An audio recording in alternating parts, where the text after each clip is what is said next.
Bom, vai com repetição do projeto de um fator, do experimento de um fator e da comparação de sistemas, né? Como eu já disse, realizei avaliando tanto a acurácia quanto o tempo de execução, os três, né? Experimentos, as três técnicas foram avaliadas utilizando avaliando essas duas métricas, 892 amostras, epsilon 0,16 e 0,20, né?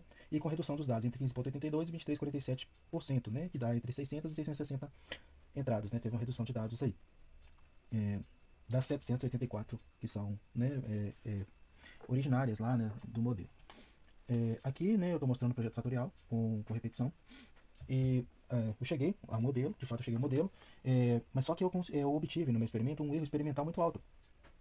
Eu comecei a pesquisar na literatura e encontrei que existe uma característica nos dados que se chama variabilidade intrínseca, que é o que acontece no caso das imagens, né, que eu estou trabalhando. Existe uma variação intrínseca muito grande dos dados, e essa variabilidade ela implica em erro experimental alto. Né? E cheguei à conclusão que seria talvez necessário uma análise, né, preliminar dos dados, um pré-processamento mais profundo e talvez definir qual seria um fator considerável de erro experimental para poder inferir, né, um valor de erro aceitável dentro do contexto que eu estiver trabalhando. Né? A mesma coisa, tá? Foi a mesma análise que eu tive em relação ao tempo. Né? Eu trabalhei com análise em milissegundos e trabalhei com tempo médio de execução por registro. Né? Eu também encontrei um experimental alto aqui, né? O meu SSI ficou alto, isso pode ser visto lá no projeto detalhado. E isso também, acredito que está relacionado à variabilidade intrínseca dos dados. Eu não tive o tempo suficiente para poder investigar isso mais a fundo, e nem fazer um tratamento, porque até mesmo porque não era o escopo aqui, não era o objetivo. O objetivo era aplicar as técnicas. Mas acredito que sim, tá? Que está relacionado a isso e seria uma linha de pesquisa futura para entender melhor essa variação desse erro que foi causado.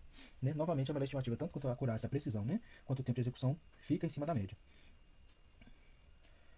Só para finalizar, no projeto fatorial completo, eu cheguei à conclusão que não foi sacrificado nem o tempo de execução e nem a questão da precisão, né, do FGSM com a redução dos dados. Ou seja, a redução deu certo. Eu posso reduzir. Né? Eu sou projeto de um fator, né, o experimento de um fator, novamente 892 amostras, 3 repetições, né, o epsilon entre 0,16 e 0,20 e a redução entre 15,82 e 23,47% dos dados. Novamente, né, eu cheguei à conclusão que a média seria a melhor medida. Tá? Novamente, a variabilidade, né, intrínseca dos dados, como já foi dito. E E é isso, né? Achei muito interessante essa questão desse pré-processamento, né? Da necessidade desse pré-processamento. O projeto de um fator, eu foquei na questão do epsilon, porque eu vou apresentar nos resultados, vocês vão poder ver que o epsilon realmente foi o fator dominante no meu modelo. Né? Ele predomina no modelo até mesmo em relação à quantidade de entradas, se o epsilon for muito alto. Né? No meu caso, o meu epsilon ele é pequeno, teve uma interação interessante ali entre a quantidade de entradas e o epsilon, mas ele foi dominante na maior parte do tempo, por isso que eu utilizei ele no projeto de um fator. Em relação aos tempos médios, né? Eu cheguei à mesma conclusão, tá? E também aqui no projeto de um fator não foi sacrificado nem o tempo de execução, não aumentou, e também, não, apesar de ter tido uma diminuição do tempo de execução aqui no FGSM, estatisticamente eu não consegui demonstrar com a quantidade de experimentos que foram realizados. Talvez com a quantidade maior de experimentos, esse tempo ficaria mais dilatado, seria mais fácil de demonstrar isso estatisticamente. Mas houve sim uma redução do tempo, mas foi muito pequena aqui no caso do FGSM. A comparação, né, de sistemas, né, que é a última etapa aqui do projeto, foi possível comparar tanto em relação à acurácia quanto em relação ao tempo de execução. Né? Comparei os dois algoritmos, tanto o FGSM quanto o PGD, né, utilizando uma redução de 23,43, que é a redução máxima que eu trabalhei, que é o pior cenário, e com o epsilon 0,16, que é o menor epsilon. Quanto maior o epsilon, mais eficiente o ataque. Quanto menor, menos eficiente. Trabalhei com epsilon pequeno e com a redução grande para criar um cenário ruim, um cenário difícil, e mesmo assim os dois algoritmos se comportaram muito bem. Né? As médias obtidas foram interessantes, né? Foram acima de 80%, no caso 80,7% no caso do PGD, e no caso do FGSM acima de 90%. Né? Então as médias de assertividade foram altas, e a questão da estabilidade, né, do PGD permaneceu, né, durante todos os ensaios. Né? Em relação aos tempos médios, né, também foi possível comprovar que a literatura preconiza que o FGSM é muito mais rápido do que o PGD. Né, isso ficou claro também aqui nos testes, né, nos ensaios, e isso teve uma comprovação estatística, né, com 95% de confiança. Foi possível comprovar que os tempos de execução são diferentes. E o último teste feito foi em relação às versões do PGD.